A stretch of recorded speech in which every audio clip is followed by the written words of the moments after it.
এখন বিকেলবেলা good evening সবাইকে। তো রেডি হয়ে আজকে এখন আর কোথাও যাচ্ছি না, কাল তো সকালে বাড়ি যাব।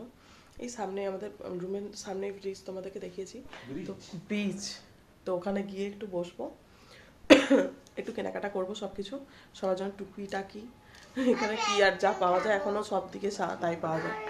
তো চলো যাই, এখন বাজে হইতে 6টা, এখন নিচে যাবো সোজা। এই বিকেলবেলা মানে সারাদিন তো আলাদা রকম, যত সন্ধে হয়ে আসছিল তত সমুদ্রটাকে মনে হচ্ছিল আরও সুন্দর লাগছিল। সিরিয়াসলি বলতে মনে হচ্ছিল এখানেই বসে থাকি। বসেও ছিলাম প্রায় 1-1.5 ঘন্টা বোধহয় এখানেই বসেছিলাম, জাস্ট অপূর্ব লাগছিল। এখন তো তাও একটু আলো দেখাচ্ছিল, একটু পরে দেখবে একদম অন্ধকার, আর দূর থেকে একটা সেই আলোর মতো লাগছিল, মানে অসাধারণ লাগছিল, একটা অন্যরকম ফিলিংস লাগছিল। এখন মোটামুটি বাজে ওই 6টা 6:30টার মতো হয়তো বাজবে, আই থিঙ্ক, আমার মনে পড়ছে না কটা বাজছিল তখন। তো দেখো জলটা কত সামনে চলে এসছে। আমরা সকালবেলায় ওই যেখানে এখন ঢেউটা আসছে ওখানে দাঁড়িয়েছিলাম, আর এখন দেখো জলটা চলে এসে একদম পাথরের কাছাকাছি, বেশ অন্যরকম লাগছিল। আর এখন এই যে এরকম সিনটা দেখো কি সুন্দর লাগছে, যে পর পর হয়ে যাচ্ছে, মানে ঢেউটা আসছে ভেঙে ভেঙে ভেঙে ভেঙে ভেঙে ভেঙে যাচ্ছে, অসাধারণ লাগছিল। ওই যে দেখো দূর থেকে কত সুন্দর লাগছে, মানে জাস্ট এইটার চেয়ে সুন্দর বোধহয় আর কিচ্ছু নেই এখানে দেখার মতো কেন, সুন্দর সত্যি কিচ্ছু নেই, এত অপূর্ব একটা জিনিস। তো যাই হোক, এদের তো বদমাশি চলছিলই মোটামুটি। আর আমার গলার আওয়াজ শুনে বুঝতে পারছো যে আমার গলা বসে একদম অবস্থা খারাপ, বাট ঠিক আছে, কোনো ব্যাপার না, এনজয় করেছি এটাই অনেক। তো যাই হোক, দারুণ লাগছিল। এখন বেশ রাতের মানে সন্ধ্যা হয়ে আসছিলো, বাট ভালো লাগছিলো, মনে হচ্ছিলো এখান থেকে উঠবোই না, বসেই থাকবো। ঠান্ডাও লাগছিলো, বাট তাও ইচ্ছে হচ্ছিল না যে উঠি। আর এই যে ঢেউটা যে ভেঙে ভেঙে ভেঙে ভেঙে যাচ্ছিলো, এটা দেখতে আরও অপূর্ব লাগছিল। আর দুষ্টু অবস্থাটা একবার তোমাদের দেখায়, এই যে দেখতে পাচ্ছ মুখটার কি অবস্থা করেছে, কি বিচ্ছিরি হয়ে গেছে মুখ চোখের অবস্থা। ওটা খেয়ে নিক, তারপর ধোয়াবো। এখন দেখো পুরো নীল হয়ে গেছে না, এখন রাত হয়ে গেছে। ওইখানে 1-2 জন একাই বসে রয়েছে, মানে তাদের অবস্থাও আমার মতো, আমাকেও মনে হচ্ছে ওখানে গিয়ে একা চুপ করে বসে থাকি, কারোর কোনো ঝামেলা ছাড়া, সংসারের চিন্তা ভাবনা, কুট্টুর কথা ভাবা ছাড়া, মানে কোনো কিছু না, জাস্ট চুপ করে বসে থাকবো। তো যাই হোক, সবাই এখানে পরপর অনেক কিছুই খাওয়াই হচ্ছিল। তো এখানে পাপড়ি চাট কেনা হয়েছিল, বাট আমার একটু খেতে ইচ্ছে করছিল না, মানে আমাকে ভালো লাগে না পাপড়ি চাট খেতে। তো দুষ্টু আর ওর পাপা খাচ্ছিল, আমি চিপস কিনেছিলাম, চিপসেই ভালো লাগছিলো আমাকে, এগুলো খেতে ইচ্ছে করছিল না। তারপরে আমি ফুচকাও খেয়েছিলাম, ভালো লাগছিলো, ফুচকা খেতে ইচ্ছে করছিল অনেকক্ষণ, মানে অনেক দিন ফুচকা খাওয়া হয়নি। তো ওটাই খেয়েছিলাম। আর এদিকে তো চারিদিকে ওই একই দোকান ছিল সব জায়গায়, তো দেখছিলাম এগুলোই। এই কাঠের যে রং পেন্সিলগুলো ছিল ওগুলো খুব পছন্দ হয়েছিল, ওগুলোই দেখছিলাম, খুব ভালো ছিল, বাট নেওয়া হয়নি, অনেক দাম বলছিল। সিরিয়াসলি বলতে জিনিসের যে এত দাম, মানে কি বলবো। আর আমি দীঘা যে গেছি কিচ্ছু কিনে আনিনি, কিচ্ছু না, শুধু একটা ব্যাগ বোধহয় কিনেছিলাম, আর কিচ্ছু কিনিনি। আর একটা লোকনাথ বাবা কিনেছিলাম, এই যে এখানে যে ঠাকুরগুলো দেখছো, এখান থেকে একটা লোকনাথ বাবার ছোট্ট ঠাকুর কিনেছিলাম, লোকনাথের, খুব ভালো লাগছিলো দেখতে, মাদেরকে দেওয়ার জন্য, ব্যাস। আর কিচ্ছু কিনিনি। জিনিসগুলো তো দেখতে খুবই ভালো লাগছিলো, যেটা হাতিটা দেখো কি অপূর্ব লাগছিলো, বাট এত দাম বলছিল, কিচ্ছু নিইনি। আর দুষ্টু যে গাড়িতে উঠেছিল দেখছো, একবার সকালবেলায় উঠেছিল তো কালকে, আজকে আবার উঠেছে, ঘুরে নিক, আজকেই তো শেষ। আর এই যে শাখা দোকানে এসেছিলাম, নেবো ভেবেছিলাম, বাট আমি তো শাক বাজাতে পারি না, পারবো কিন্তু মানে ভালো না খারাপ বুঝতে পারবো না, ওই জন্য নেওয়ার কোনো ইচ্ছে, মানে ইচ্ছে থাকলেও উপায় নেই আর কি, এরকম একটা ব্যাপার। জাস্ট দেখো কত রকমের শাক, কত বড় বড় শাক, মানে অগুন্তি শাক, খুব সুন্দর সুন্দর লাগছিল দেখতে, কিন্তু বাট কি করা যায়, কোনো উপায় নেই। আর আমার গলা যত কথা বলছি তত বসে যাচ্ছে, বেশ ভালো লাগছিলো, তোমাদের সাথেও তাই শেয়ার করছিলাম জিনিসগুলো। আর এখন বাড়ি চলে এসেছি না, এগুলো খুব মিস করছি।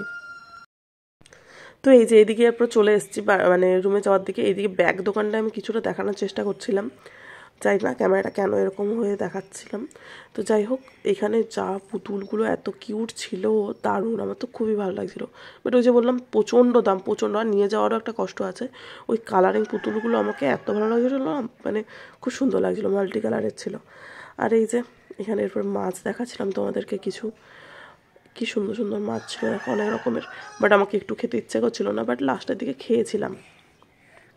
অনেক রকম মাছ ছিল এখানে দেখো, কাঁকড়ার থেকে শুরু করে অনেক রকমের ফিশ ছিল। আর আমরা এখন রুমে চলে এসেছি, আর রুমে আসার পরে এই যে দেখতে পাচ্ছ দুষ্টু আর হচ্ছে দিশানি এসে প্রথমে এখানেই এইগুলো দেখতে বসে যেত। এর নিচে একটা অ্যাকোয়াগার্ড ছিল, রাখা ছিল, সেখানেই বড় বড়, সত্যি এত বড় বড় ফিশগুলো আমাদের বাড়িতেও আছে, কিন্তু এত বড় নয়, একদম ছোট্ট ছোট্ট বেবি বেবি। বাট এখানে দেখো কত বড় বড় অ্যাকোয়াগার্ডের ফিশগুলো, না শোনো কত বড় বড়, বলো। তোমার আছে? কোথায় আছে তোমাদের? পুকুরে? আচ্ছা ঠিক, পুকুরটাও তো কত বড় ফিশ আছে, সত্যি তো, ওদের পুকুরেও কত বড় ফিশ আছে। আমরা তোমরা এত বড় ফিশ আছে, এর চেয়েও কত বড়, না? এইটুকু বেবি। আর এই যে এখন আমরা যাচ্ছি রাতের খাবার খেতে। ওই প্রথম দিন যে হোটেলটায় দুপুরবেলা খেয়েছিলাম, জল দেখানো হয়ে গেছে, ওই হোটেলটায় প্রথমে যাচ্ছি এখন খাওয়া দাওয়া করার জন্য। হেঁটে হেঁটে সবাই মিলে যাচ্ছি। আর আমাদের হোটেলটা দেখলাম, দেখালাম বোধ হয়, ওখান থেকে বেরিয়ে এই যে দুষ্টু, হ্যাঁ পাপা, দুষ্টুর পাপা আর আমি এখানে ওই যে মাছগুলো দেখছিলে, এখানেই চিংড়ি মাছ একটু কিনেছিলাম। খাওয়া দাওয়া এখন মোটামুটি আমাদের ডান হয়ে গেছে। এই এত কালার দেখে আমার খেতে ইচ্ছে করছিল না, বাট ভাবলাম যে এখানে এসেছি কিছু তো ট্রাই করি।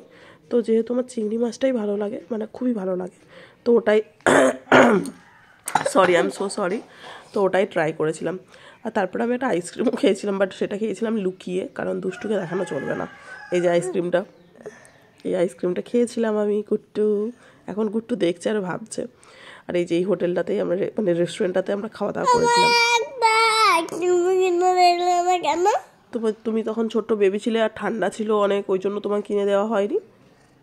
তো খাওয়া দাওয়া তো ডান হয়ে গেছে, এরপরে চলে এসেছি রুমের দিকে। আর এরপরে আমাদের রুমটাও তোমাদের সাথে শেয়ার করব, মানে আর শেয়ার কি করবো, এই যে দেখতে পাচ্ছ যে মেয়েটা ঢুকলো, তার এইদিকে দুটো রুমই আমাদের, এই প্রথমেরটা আমাদের, তার পরেরটা হচ্ছে দিশানিদের। তো যাই হোক, ওর চাবি তো আমার কাছে নেই, ওদের কাছে চাবি, যেহেতু খেতে গেছিলাম লক করে গেছিলাম রুমটা, ওরা এখন আসছে। তো যাই হোক, খুব মিস করবো। শেষবারের মতো দেখে দিচ্ছে, আজকে এখানেই শেষ করে দেবো, কারণ কালকে সকাল সকাল আমাদেরকে এখান থেকে বেরিয়ে 9:30টার সময় চেক আউট টাইম, বাট আমরা 9টার মধ্যে আশা করছি বেরিয়ে যাবো, 9টায় বোধ হয়, আমার ঠিক মনে পড়ছে না। তো বেশ ভালো। এই যে এখানেও একটা ড্রেসিং টেবিল ছিল, যেতে পারছো আমি আগে আগে কেন এসেছি, যে আইসক্রিমটা খাওয়ার জন্য। আর হাতে আছে চিংড়ি মাছ, ওগুলো কী করে অ্যালাউ করলো যায় না, করতে তো চাইছিল না। আর এই যে সকাল সকাল দেখতে পাচ্ছ, ঘুম থেকে উঠে চলে এসেছিলাম একটু সামনে সমুদ্র দেখতে। ওখানে সন্তু ঘুমাচ্ছে, ওরা সবাই ঘুমাচ্ছে, আমি আর ওই দিদি এসছি, যে একটু সামনে থেকে একটু চলো সকাল সকাল একটু আগে দেখে আসি, কারণ বাড়ি চলে যাব মন মানবে না। তো সেটাই হয়েছিল, কারণ পরে আর আসার জন্য। এখন দেখো আরও সুন্দর লাগছিল, সূর্যটা জাস্ট জলে পড়ছিল, কি অপূর্ব যে লাগছিল না, সিরিয়াসলি বলছি, মানে আমার কান্না পেয়ে যাচ্ছিল, বাড়ি যেতে একটু ইচ্ছে করছিল না। আর জলটা কত দূর এসছে দেখছো, রাত্রেবেলা পাথর অবধি চলে এসেছিলো জলটা, কি অপূর্ব লাগছে না এখন দেখতে, দারুণ লাগছে। দেখো রাতেও সুন্দর লাগছিল, এখনও সুন্দর লাগছে। এরপর আস্তে আস্তে জলটা কমে যেতে থাকবে, বাট এখন দেখো পুরো পাথর অবধি, মনে হচ্ছে সকালবেলা না, এখন ওই কটা বাজবে, 6:30 7টা, না হলে আমি কিন্তু নেমেই যেতাম, সিরিয়াসলি বলছি। ওই একটাই আফসোস রইলো যে আমি চান করতে পারলাম না। কি দারুণ, সিরিয়াসলি জাস্ট দারুণ ছাড়া আর কিচ্ছু বলার নেই।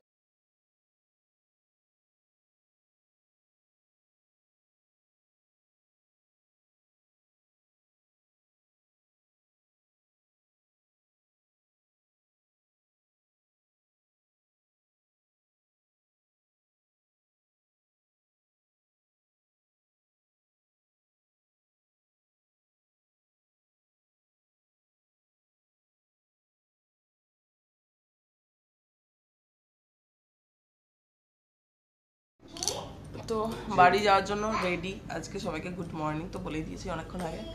তো রেডি হয়ে গেছি, এখানে ব্যাগটাকে গোছানো হয়ে গেছে, বসে আছি, 9:30 হচ্ছে চেক আউট টাইম। তো 9টার মধ্যে আমরা বেরিয়ে যাবো, খাওয়া দাওয়া করবো, তারপরে সোজা বাসের জন্য, বাসেই যাব। তো প্রথমে ট্রেনে যাওয়ার প্ল্যান হয়েছিল, বাট ট্রেন হচ্ছে 12টা না 12:30 থেকে ট্রেন, তো এতক্ষণ ওয়েট করে লাভ নেই, তখন আমরা অর্ধেক রাস্তা চলে যাবো। তো ওই জন্য কষ্ট করেই যেতে হবে, কষ্ট বলতে কারোরই না, আমারই কষ্ট, আমি বমি করি বলে আমারই কষ্ট। তো যাই হোক, চোখ মুখ ফুলে গেছে, ঘুমিয়ে দেখো কেমন একটা অদ্ভুত লাগছে নিজেকে। আর এখানে আমরা সবাই রেডি, এগুলো গুছিয়ে দিয়েছি, তারপর রুমতে আসবে। দুষ্টু কালকে কাজ বাড়িয়ে দিয়েছিল, সিঁদুর কৌটোকে উল্টিয়ে গোটে সিঁদুর করে দিয়েছিল, সেটাই এখন ঠিকঠাক করা হলো। তো চলো, ওরা ওইদিকে রেডি হচ্ছে, আমরা ওইদিকে রেডি হচ্ছি। বাট আমাদের যা হয়েছে ব্যাগের একটা প্রবলেম হয়ে গেছে, মানে ব্যাগের সব কিছু কুলিয়ে গেছে, বাট যে কাঁচের টাইপের যে জিনিস কিনেছি বা মানে সেই ঝিনুকের, সেগুলো ভেঙে যাবে বলে আমি ট্রলিতে ঢুকিয়েছি। বাট ওগুলো ঢোকানোর জন্য চাপ দিতে পারছি না বেশি জামা কাপড়ের, তো ওই জন্য একটা চাপ হয়ে গেছে। আর এইখানে যে জিনিসগুলো যেগুলো কিনেছি তোমার কী বলে খাবার দাবার ছোটোখাটো সবার জন্য, তারপরে হচ্ছে ব্যাগ ট্যাগগুলো যেগুলো কিনেছি সেগুলো তোমাদেরকে বাড়িতে গিয়ে দেখাবো, আমি শেয়ার করিনি। সেইগুলো কিসে নেবো এখন খুঁজে পাচ্ছি না, ওটাই হলো একটা চাপ হয়ে যাচ্ছে। তো ওই জন্য বললাম ওকে একটা ব্যাগ কিনে নিয়ে আসতে আগে এখান থেকে নিচ থেকে, তারপরে এগুলো ওর মধ্যে ঢুকিয়ে তারপর বেরোবো। তো দেখতে থাকো ভিডিওটা। তো এই যে আমাদের ব্যাগপত্র নিয়ে আমরা চলে এসেছি, একবারে ব্রেকফাস্ট করে এখান থেকে বেরিয়ে যাব। আসার দিন যেহেতু বাসে এসেছিলাম আমি বমি টমি করে অবস্থা খারাপ হয়ে গেছিলো, আর মোটামুটি একটু লেটেই হয়েছিল। আর এবারে যাওয়ার সময় ট্রেনে যাচ্ছি, ট্রেনের এখান থেকে ট্রেন একটু কমেই, তো যাই হোক একটু সকালবেলা ট্রেন আছে, তো ওটাতেই যাব। আর এখানে আমরা সব খাওয়া দাওয়া করে গাড়িতে উঠেও গেছি, চলেও এসেছি স্টেশনে। ঠিক আছে, ট্রেন এখনও আসেনি, আসবে কটা বললো, কটার সময় একটা ট্রেন ছিল 10টা কতর দিকে। তো যাই হোক আমরা এইদিকে দাঁড়িয়েছিলাম 2-এ, আর ট্রেনটা বোধহয় একেই দেবে, তো ওই জন্য আবার আমাদেরকে একেই যেতে হবে। ওরা কিন্তু ওইদিকে চলে গেছিলো, আমি আর দিদি এদিকে এসেছিলাম বাচ্চাগুলো নিয়ে। আর এটা কি দেখাচ্ছিলাম বলো তো, দীঘায় যে পুরীর মতো যে মন্দিরটা তৈরি হচ্ছে সেটাই তোমাদের সাথে শেয়ার করছিলাম। তো বেশ সুন্দর, অনেকটা জায়গা নিয়ে হচ্ছিলো, আর যে রেল স্টেশন তার পাশেই। তো চলো ট্রেন এসেছিলো আর উঠে গিয়ে জায়গাও পেয়ে গেছিলাম আমরা, জায়গা পেয়ে এখানে বসে গেছি আমরা। আর আমার মুখে কী বলো তো হজমোলা, কারণ এটা ছাড়া আমার কাছে ট্রাভেলের কোনো কথা আসতেই পারে না। দেখতে পাচ্ছ এখানে আমরা হচ্ছে একটু ঘুগনি নিয়েছিলাম, কারণ খিদে পেয়ে গেছিলো। আর এই যে দুটো বাচ্চা, দুজনের যে যার পাপার কোলে ওখানে বসেছে, আর এখানে আমি আর দিদি মিলে বসেছিলাম, বেশ ভালো লাগছিল। আর যত এগিয়ে আসছিলাম মানে আমাদের বাড়ির দিকে যাচ্ছিলাম, তত মেঘলা আর বৃষ্টি পড়ছে, মানে কি বিচ্ছিরি ওয়েদার, বৃষ্টি তো পড়েছে। আমরা যখন মেদিনীপুরে নেমেছিলাম মানে বেশ বৃষ্টি হচ্ছে, দৌড়ে দৌড়ে গিয়ে আমাদেরকে বাসে উঠতে হয়েছে, এমন একটা অবস্থা ছিল, খুব বাজে অবস্থা। আর বাড়ি পৌঁছাতে পৌঁছাতে তো আমাদের বেজেই গেছিলো 6:30 7টা। আর ট্রেনটা এখানে কী যে হয়েছিল মানে ওই জন্যে আমাদের আরও লেট হলো, না হলে আমরা 1 ঘন্টা আগেই পৌঁছে যেতাম। আধ ঘন্টা 1 ঘন্টা এখানে কী কাজ হচ্ছিলো, ট্রেনটা দাঁড়িয়ে গেছিলো, তো এখানে দাঁড়িয়েই ছিলাম, মানে বিচ্ছিরি লাগছিলো, মানে একদম ভালো লাগছিলো না। আর নেমেছি না, টিপ টিপ বৃষ্টি পড়ছিলো, তো সেটাই তোমাদেরকে এখানে একটা প্ল্যাটফর্মটা দেখিয়ে দিচ্ছিলাম, কি নাম আমি মনে পড়ছে না। এখানে কটা বাজে দেখলে, 12টা 4 বাজে, আর আমাদের ওখানে 12টা 20-তে না কটায় পৌঁছে যাওয়ার কথা, মানে মেছেদাতে। এটা থ্রু যাবে না, একদম একদম যাবে না মেদিনীপুর।